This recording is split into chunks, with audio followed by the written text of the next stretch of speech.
Indonesia melupakan budi dari Pulau Sumatera. Budi adalah simbol dari manusia yang bekerja tanpa henti, melintasi batas fisik dan emosional untuk menggapai mimpinya. Pulau Sumatera, tanah kelahirannya, menyaksikan jejak-jejak keringat yang tertinggal di hamparan sawah, tambang, dan hutan-hutan tropis yang masih perawan. Namun, di tengah hiruk-pikuk pembangunan dan modernisasi, Indonesia seakan melupakan budi figur yang merepresentasikan jutaan manusia biasa di Sumatera yang berjuang demi nasib dan masa depan, tapi tak pernah mendapat sorotan yang layak dari tanah airnya. Budi bukanlah sosok nyata, melainkan lambang dari individu-individu yang tersingkir dari narasi besar bangsa ini.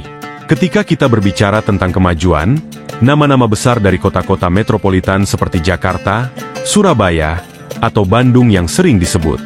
Sementara itu, budi dari Sumatera, meski memiliki kontribusi besar melalui hasil buminya dari minyak, batu bara, hingga kelapa sawit dibiarkan tenggelam dalam bayang-bayang pembangunan yang lebih berfokus di Jawa.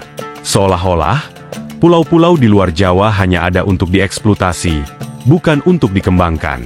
Budi adalah petani di Aceh, nelayan di pesisir Riau, penambang di Sumatera Selatan, atau buruh perkebunan di Jambi. Mereka memberikan kekayaan alam kepada negeri ini, namun seringkali suara mereka tak terdengar. Padahal, sejarah mencatat bahwa Sumatera adalah salah satu pusat peradaban dan kekayaan Nusantara.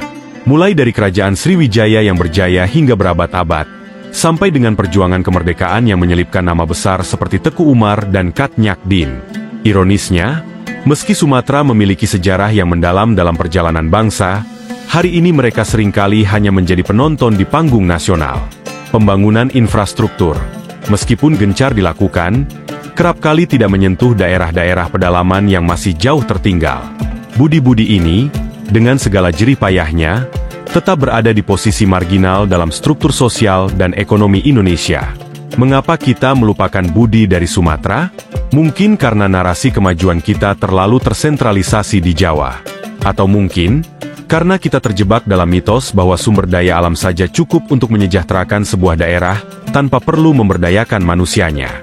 Tapi yang jelas, di balik gedung-gedung pencakar langit di kota besar, ada jeritan sunyi dari budi-budi di pelosok Sumatera yang terus berjuang, berharap suatu hari mereka bisa diingat dan dihargai. Indonesia perlu membuka mata.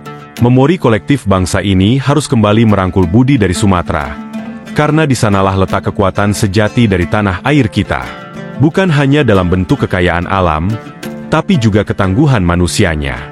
Dan sebelum terlambat, kita harus sadar bahwa masa depan Indonesia tidak hanya ada di kota besar atau di Jawa, tetapi juga di desa-desa terpencil, di pinggir sungai yang terlupakan, dan di ladang-ladang yang dihuni oleh jutaan budi yang tak pernah lelah berjuang.